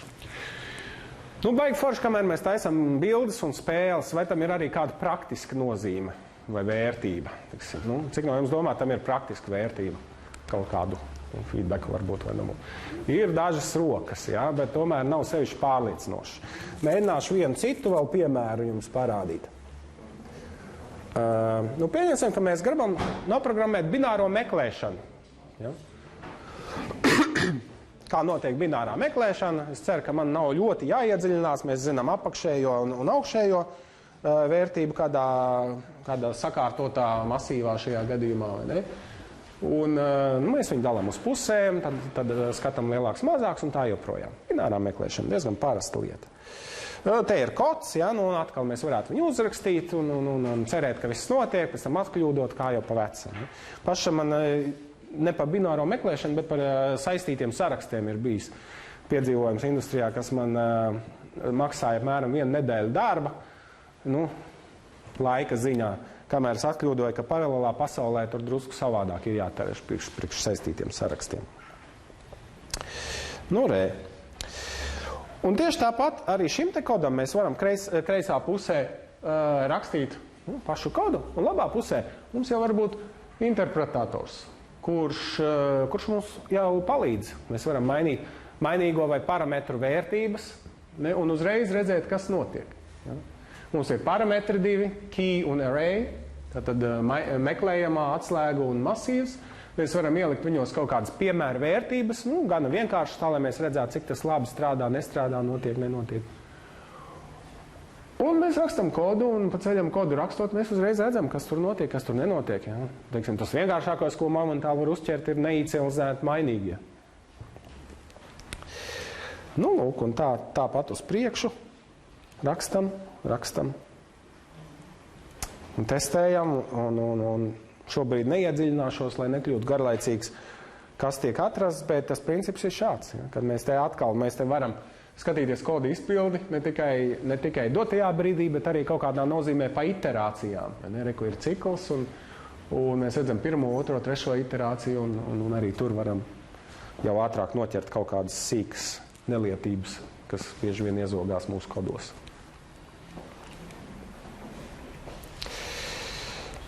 Lūk tā.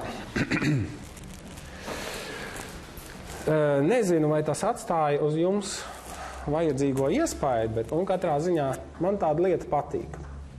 Un es gribētu, es būtu ļoti priecīgs,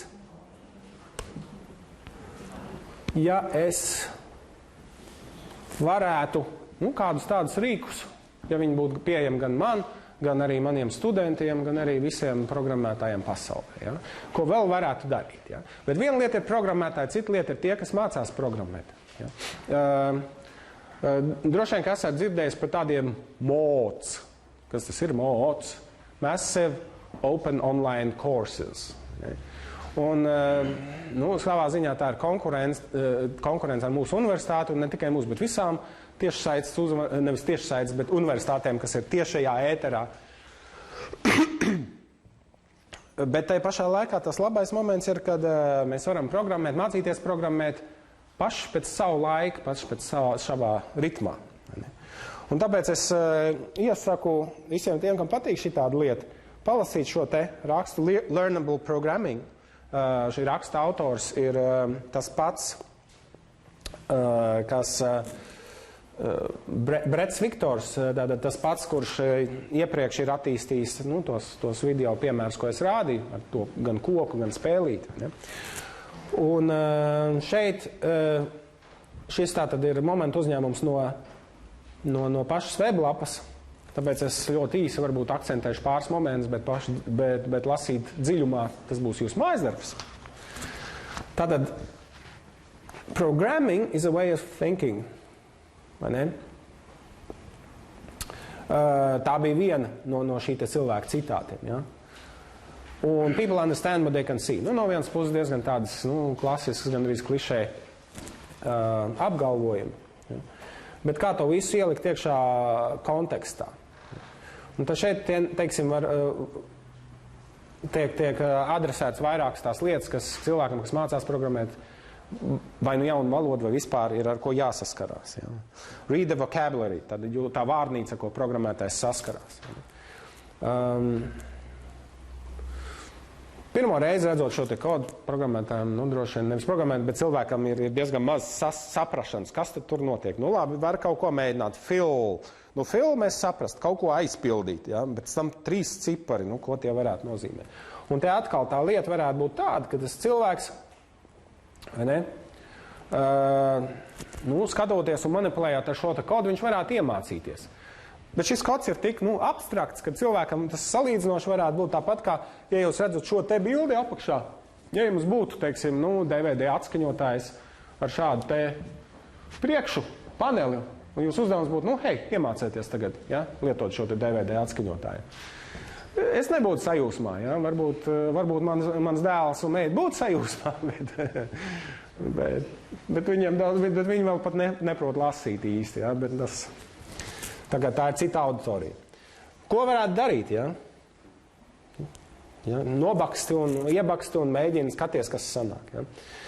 Varētu to visu uzlabot kaut kādā tādā veidā, ka ja jūs tiešām arī kaut ko izdarat, tad jūs redzat, kā jums šis te izvads mainās, un bez tam šeit parādās arī kaut kāda parauga pašā augšā, ne? Ko kas nozīmē. Ko vēl varētu darīt? Ne?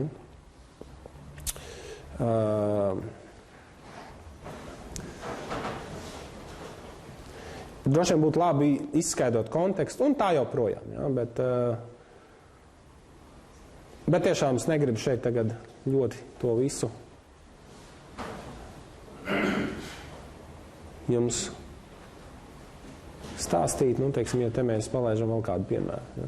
Te mēs varam redzēt arī, ka te mums principā var būt programmas izpildu laikā vai pa iterācijām, un mēs saistībā ar katru iterāciju labajā pusē, diemžēl ir izlīdzis ārpus ekrāna, varam redzēt, kas notiek. Ja. Kādas, teiksim, bildes taisnas tur tiek zīmētas šajā gadījumā. Ja.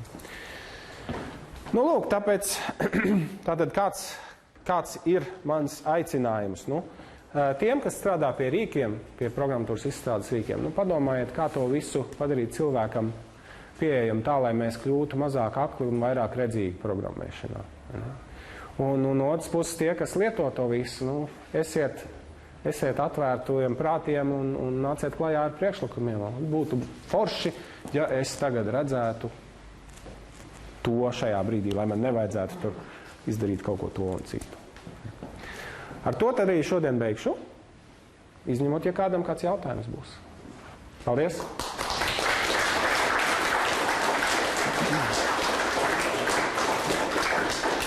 Paldies!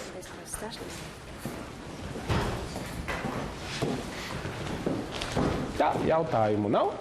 Tad pāriesim pie diskusijas. Profesoram Seļāvo, kaut arī es neuzzināju, vai var programmēt lidmašīnā vai nē, tomēr... Ja?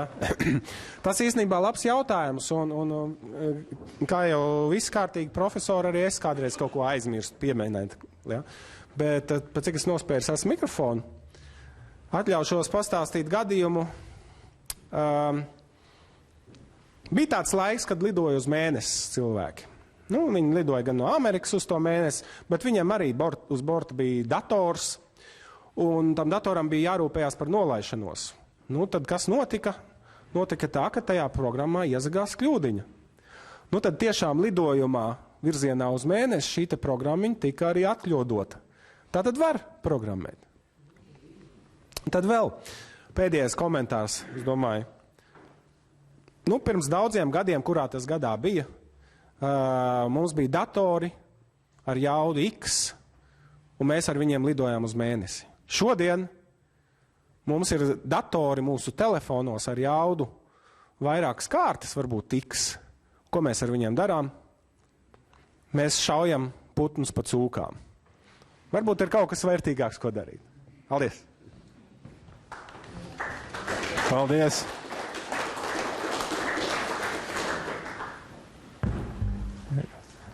Gan beidzamajās piedevās, gan arī paša referāta noslēguma daļā bija par jēgu, par mācīšanos, par izpratni.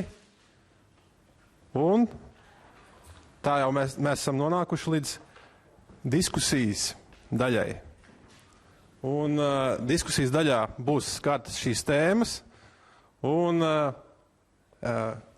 visus tā iekustināt uz diskusijas aicināšu mūsu diskusijas referentu Romānu Vitkovski, kurš mums ir visiem labi pazīstams arī kā skaistu zīmējuma autors, bet ne tikai.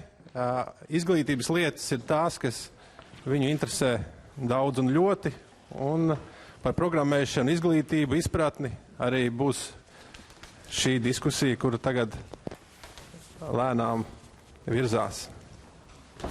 Tā, man laikam tagad jau šitas te ir tas runājamais. Tā, sveicināti. Tā kā visi pārējie nodarbojās vairāk ar tekstiem, es tagad mēģināšu to jautājumu kārtot šādi.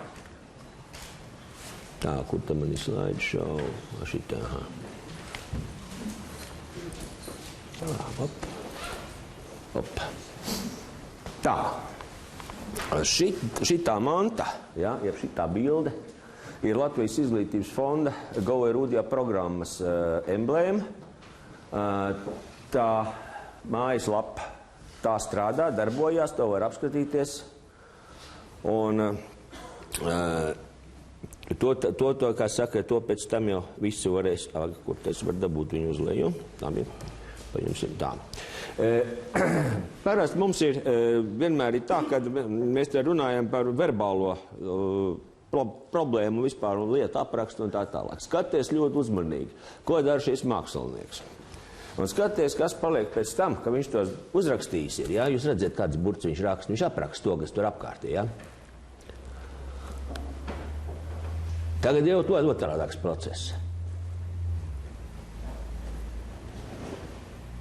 Un viņš ir dabūjis beigās lūk šo te. Tad verbālais apraksts bieži vien ir, ka mēs viņu taisām atpakaļ no viņa bildi. Ja? Tā bildi galīgi nesakrīt ar to sākuma bildi, kas tur ir aprakstīta, kas ir aprakstīts. Tā ir viena ļoti būtiska lieta. Vēl trakāk ir tas, ka mēs mēģinām iestāstīt otram ar tādām lietām un tādiem terminiem, ko viņš nekad savu mūžu nav redzējis. Un šeit ap divi runā pa vienu un tā pašu, tikai katrs savā valodā. Un viņiem ir katram savs mehāniskais elements, bet, godīgi runājot, tas ir kaut kāds loceklis, ja? Jeb kauls, nu, teiksim tā, ja? Un tagad jautājums ir tieši par šo. Mediķi visu laiku lieto latīņu valodu. Visām diagnozēm, zālēm, visādām tur zarnām, kauliem un tā tālāk, visiem ir latīniskais nosaukums. Un nevieniem mediķiem nekad neienāk prātā, ja? Šos te latīniskos nosaukums mainīt. Viņi visā pasaulē, visi vienādi izmanto šos te. Protams, katrs mediķis savā valstī, teiksim, pie savā valodā, protams, viss tas ir pārtulkots, viņi lieto, viņi skaidro, viņi un tā tālāk, bet rīcības valoda ir tieši lūk šī te latīņu valoda. Un jautājums ir, kāpēc datoriķi mēģina iet citu ceļu. Datoru valoda principā ir tā, kas ir godīgi runājot visiem sen iegājusies. Faili, driveri un tā tālāk. Tā ir datoru valoda, tā nav angļu valoda. Un tie nav angļu termini, tie ir datoru termini. Jā, taisn tā. Lūk, tā var paskatīties šo te lietu. Un tagad, kas notiekās, ja mēs taisām darām savādāk? Cilvēks nonāk tajā pašā kārtīgi samācījies latviski, teiksim to pašu vārdu, ja? Un tikko viņš aizbrauc kaut kur citur strādāt, kur viņam pieliek angļu valodā priekšā to, ja labāk sakot datoru valodā, viņš ir pilnīgā ziepēs, viņš nekā nesaprot. Un otrādāk. Un ap citā šī situācija ir bieži vien te redzām. Otrs, ko tam mēs piedāvājam arī paralēli, kāpēc bija iesākums tāds? Redz. Ja redz to krūzīti krītam, tad vienmēr viss mēs sagaidām, ka viņi saplīsīs. Mēs padzenām uz priekšu to bildīt. Ja? Nākošais ir. Mēs bieži vien redzam tādas lietas, kuras mēs varam uztaisīt modeli. Kā tas darbojās. Un tikko mums ir šāds te modelis, tad tādā gadījumā mēs esam nonākuši lūk pie kā, kad tā viena puse, teiksim, tā bildi ir praktiski tas pats, kas otrā pusē, teiksim, tas formālais izklāsts. Ja verbālais. Un ko mēs līdz ar šo te iegūstam? Mēs iegūstam ļoti vienkāršu lietu. Mēs esam iegūši laiku. Ka tāpēc, lai apgūtu to, kas ir verbāli aprakstīts, bieži vien nākās diezgan ilgi mocīties un muļāties. Un kamēr tu tiec pie jauniem terminiem un jaunām sakarībām, ja kamēr jauns iedziens dabū. Toties tie, kas ir sen jau apgūti, tās bildītas, ko mēs labi sajūtām, ja mēs tos modeļus mākam uztaisīt un parādīt, ka tas ir tas pats pēc būtības, ja, tad mēs praktiski iekonomējam to laiku, kas ir jāmaldās pa mācību grāmatām, pa visādiem rakstiem un tā tālāk. Tā, viss. Paldies pagaidām. Varēja just, ka diskusijai mēs jau lēnām būsim gatavi, bet es izmantošu savu pozīciju un pakomentēšu par to latīņu valodu. Latīņu valodu mediķi lieto tāpēc, lai pacienti nesaprastu, ko viņi tur raksta. Savukārt, datoriķi lokalizēs savus tekstus tāpēc, lai jūzeriem liktos, ka viņi saprot, ko datoriķi tur saka. Ja saka no otras puses, tad tiešām latīņu valoda tiek izmantot tāpēc, lai neģera ārsts varētu saprast mans pēc eskimos ārstu, varētu teiksim, jā, tas ir viens no, jā, momentiem. Bet otrs ir, kas ir ļoti būtisks, ir vispārēja komunikācija. Ja mēs nevaram komunicēt šajā te tēla līmenī, modeļa līmenī, jā, tad, godīgi runājot, mēs bieži vien viens otru nesapratīsim. Tāpēc, ka bieži vien tas pats verbālais, ja labāk sakot, tas, kā saka, jēdziena apraksts, ja termins, ja, kā saka, tiek lietots tā, ka noteikti cits sapratīs to savādāk. Kaut vai tikai tāpēc, ka katrs arī valodi savādāk apgūs, un viņiem zem katra lūk šī te valodas vārdi mazliet cita bilda apakšā. Tie, kas vēlas izteikties, es atnesīšu mikrofonu.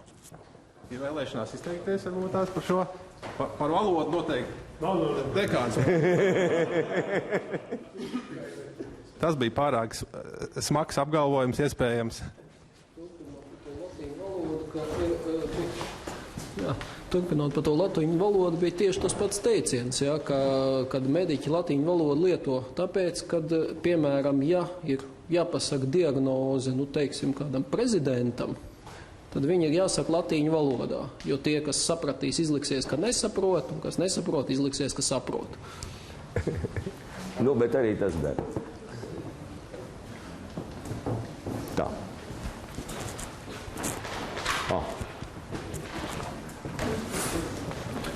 Runājot par latīņu valodu, man ir priekšlikums. Kāpēc gan, lai mēs visi nepāriet uz latīņu valodu, visas datorikas terminus, un tad sapratīs ne tikai mūsu programmētāji, bet arī ārsti?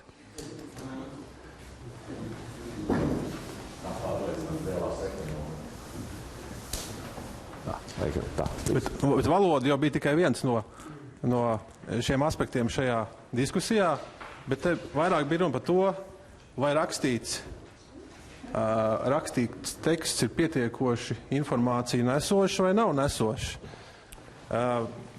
Beidzamajā referātā pirms diskusijas varēja saprast, ka tas, ka es rakstu un paralēli viss kaut kas notiek, tas man palīdz. Vai tas nav pretrunā ar to, kas šeit ir pateikts par šo bildi un tekstu, ka tas teksts ir pārāk maz informācijas nesošs? Redz, te ir divas lietas, kā mēs to tekstu vispār varam uztvert. Viena lieta ir tas teksts, ja tiek izmantots tieši tīri, kā varētu pateikt, fiksēts sistēmas ietvaros, kas varētu būt teorija vai vienalga jebkāda cita noruna sistēma, ja? Un tad tas verbālais, teiksim, tā precizitāte, tā ir izmērām no tā mieta, kā saka, cik tālu viņš ir no tā mieta, kas ir iedzīts, ja? Nav būtiski, kāds tās pamat norunas ir, ja? Otra lieta ir, ka teksts tiek izmantots, ja verbālais izklāsts tiek izmantots bildes ģenerēšanai. Piemēram, kāds dzejnieks apraksta saulrietu, ja? Un tad mums visiem jūda, mēs te, teiksim, visi sajūtam to saulrieti, ja viņš ir labs dzejnieks, tad viņš mums to izjūtu, teiksim, nu, kā saka, uzģenerē, ja? Un tur tā problēma ir tā, ka šajā gadījumā, protams, šis te verbālais uzģenerējums vienmēr ir savādāks nekā kā saka, tas, kas ir redzēts. Tas ir viens. Un otrs ir, vēl ir ļoti tiešām būtiski jāskatās uz citu lietu, ka tas, kādi ir programmu apraksti, instrukcijas un pārējās lietas, ja, kas praktiski tas saucamais interfejs starp lietotāju un šo pašu produktu, viņš arī slimo to pašu ķibeli, ka nevienmēr visu mēs varam, kā saka, pagriezt atpakaļ, jo tas verbālais izklāsts nekādā gadījumā nepasaka, ko tas programma produkts dara. Es jau diezgan sen esmu Romānu par šo tēmu runājis, un tā galvenā ideja ir tāda, nu, kāpēc vidusskolā mums nemāca ar modeļiem, bet māca tekstus. Liek lasīt tekstu, liek atšifrēt tekstu, uzbūvēt pašiem nepareizu modeli, un pēc tam viņi dieto dzīvē. Tā vietā vajadzētu uzreiz dot mums modeli, un tad mums viņš viss kļūst skaidrs un vienkāršs. Nu, piemēram, manos laikos vidusskolā mācīja atomu uzbūvi ar bumbiņām, elektroniem, kas riņķo ap kodolu, bija kovalentā un elektrovalentā saite, un visu mūžu pie šīs te atomu uzbūves modeļa esmu turējies, un man likās ļoti skaidrs viss. Bet tad gadījās nelaime. Man bērni mācījās vidusskolā. Viņi man atnes grāmatu, kur bija uzrakstīts par elektronu atrašanās varbūtībām, par viļņiem un par visādām elektronu dabām, un mans modelis sabruka. Un es nesapratu vispār, par ko tur runā vidusskolā. Labi, ka man meita arī nesaprata, un tad mēs vienojamies, ka mēs neviens, ne otrs neko nesaprotam, kas tur rakstīts. Bet es mēģināju atjaunot to veco modeli. Ja? Tātad problēma ir tā, ka ar modeļiem ļoti viegli var daudz ko izskaidrot, saprast, bet vai tas ir adekvāts, pareizs vai atbilst reālai pasaulē? Jo tas jaunais modelis, ko man pirmās vidusskolas skolnieks atnesa, bija pareizāks no fiziķu viedokļa, bet priekš manis absolūti nelietojams. Un man tagad ir atbilde uz šo te, tātad tas goveraudio.com, ja? Tā sistēma darbojās pēc šāda principa, ka vislabākos modeļus taisa tā auditorija, kurai jāmācās, lūk, šis priekšmets ir. Bet pa vidu atrodas speciāli apmācīts skolotājs, vai tas pēc pasniedzējs, vienalga, kas tas būtu, speciālists, ja? Kurš ir tas, kas pārbauda, vai šis modelis, ja? Neinterpretē kaut ko citu. Ja, bet tieši lūk to, uz ko viņš ir atvēzējies. Ja, ja viņš interpretē kaut ko citu, tad pasaka tam, kas to modeli iztaisīs. Nu, zini, kā saka, draugs, tev nav viss kārtībā, tur ar to modeli, paskaties uzmanīgāk, toties, ja viņš ir, kā saka, interpretē tieši to, ja, tad tas modelis tiek likts iekšā. Un līdz ar to šādā veidā tiek iegūta modeļu virkne, nevis viens modelis, ja, kaut kāds ir izstrādājis, bet modeļu virkne, kas veidot tādu zināmā mērā tādu iteratīvu procesu, ja, kur tu vari, ja nepatīk viens vai otrs, paskaties no viens otrs puses un beigās tu nonāc tomēr pie tās izjūtas, kas tas ir. Par to verbālo izklāstu. Man viens, jā, Latvijas brauca Francijā no Parīzes uz Lionu ar vilcienu. Viņam Latvijas avijas priekšā un vien kupējā sēž francūzieti, viņam kaut ko jautā. Un neviens neuzmanīja, un tad viņi kaut kā tā 2,5 stundas bija pavadījuši. Viņš runāja latviski un viņa franciski. Un viņi nesaprata nevienu vārdu. Viņi lieliski pavadīja laiku. Es šito pašu izprovēju. Ja, ir nožēlojami skatīties, kā visu pasauli kaut kādā briesmīgi apgraizītā angļu valodā mēģina saprasties. Tas viss ir lieki. Es šo latviešu piemēru izprovēju pāris dienas atpakaļ Briselē. Es pavadīju vakaru ar vienu ķīniešu meiteni, es runāju latviski un ķīniski. Brīnišķīgi, jā. Mēs sapratāmies, jā. Un tas viss ir lieks, jā. Tā kā vispār par to verbālo izklāstu, un Jāni, par taviem modeļiem jāsaka, mēs te sēžam un teoretizējam. Tad, kad mēs visi sadosimies rokā un iemācīsim jūbām uzzīmēt tos modeļus, ko viņi grib, cik daudz brīvu laika būs, jā. Starp citu, tēlu domāšanu un uztvert vēl tēlu variantā strādā apmēram 6 reizes ātrāk nekā verbālais. To es arī gribēju teikt. Jā.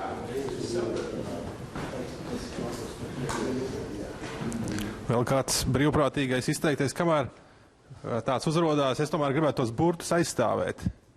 Jo nevelti modernās valodas neizmanto hieroglifus. Viss lēnām konverģē uz normāliem burtiem. Nu.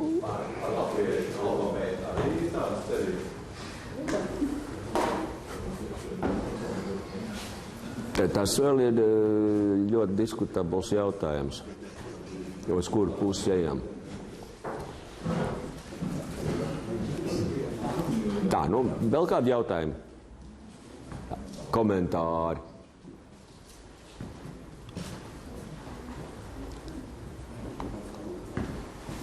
Jā, starp citu, šī sistēma, tā, nu, pašā nobeigumā, ja? Tā tad dabūja inovāciju balvu 2011. gadā, inovāciju balvu izglītībā, pirmā inovācija balva, kas bija Latvijā, principā tā ir mūsējā. Tā tad ir noprezentēta diezgan efektīgi Florencē šogad, konference The Future of the Education. Un diezgan, tas ir stipri nopietnā konferencē. Nu, un, protams, arī mēs esam kļuvuši diezgan populāri tagad. Tā, paldies. Oi, te kaut kas dirsnā.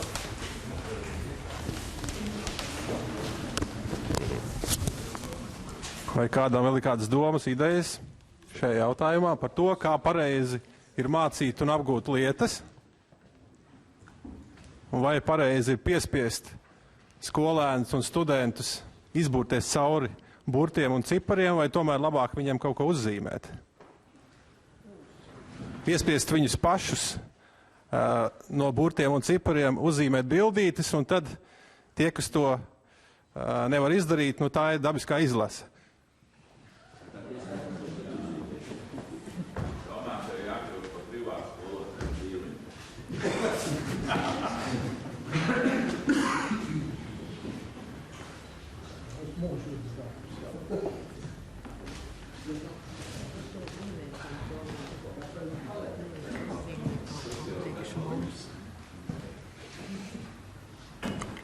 Nu, tomēr noslēgumā es gribētu, lai kāda bildīte, nevis verbāls teksts, taptu reālā laikā, varbūt tās pāris līnijas, lai mēs varētu sajust šīs idejas, kas nāk, kuras ir iekonservētas bildītē, bet vai varētu lūgt Romānu kaut ko uzzīmēt?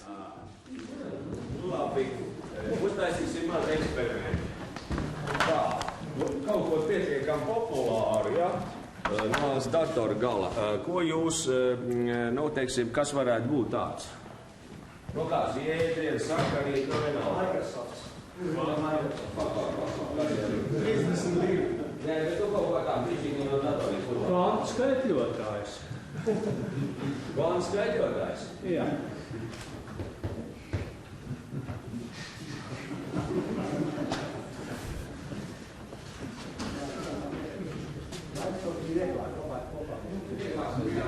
Flipboard uzzīmē, tulkojot bildītēm. Netraucē Romāna domā. Tas nav kāds process. Tas ir tāpat kā vai uz ielas drīkst, tāpēc nevar nevienam tur apmeklēt sievieti uz ielas. Nu, nevar. Visu uzmācīsies ar pamats.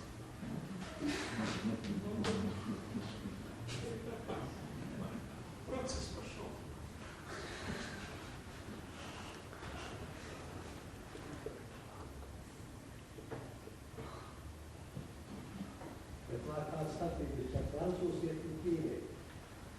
Viņš jau to francūzi nezina. Nē, bet tas ir baigi saproties, tas mums ir, bet tās angļu zināšanas šausmīgi cilvēki ir. Tā, mums ir pamatiņi, jā.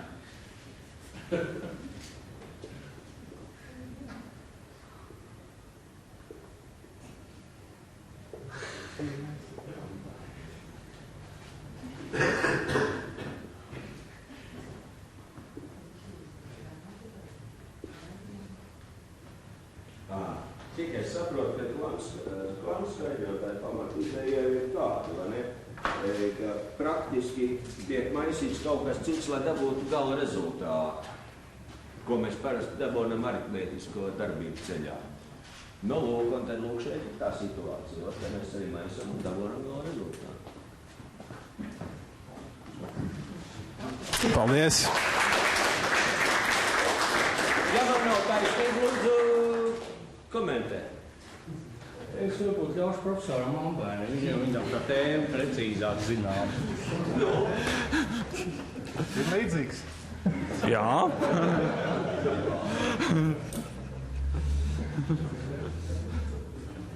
Nu, tā var pēc tam to procesu turpināt. Tas vēl mazliet par vispārīgu. Labi, brauksim tālāk, sadalīsim to lietu mazliet tuvāk, kas tad īsti ir kvantu skaidrotāji, teiksim, pamatjēdzieni, jā, teiksim, un tad sāksim. Un tāpat tās mierīgi var tālāk vispār bildīties turpināt. Labi, man būs bildīts, cik var uztaisīt video, teiksim, vai mūsu skolēni pieņemsim taisījuši visādas video, piemēram, ir aprakstīji visādi, un tā kā katrs kā māk. Tā jau mūsdienās skolēniem paliek ar vien sliktāks rokraksts. Ja viņi sāka zīmēt tikai bildītes, tad viņiem vispār pazudīs prasmes rakstīt. Nu, bet būs vismaz zīmē palikusi prasme.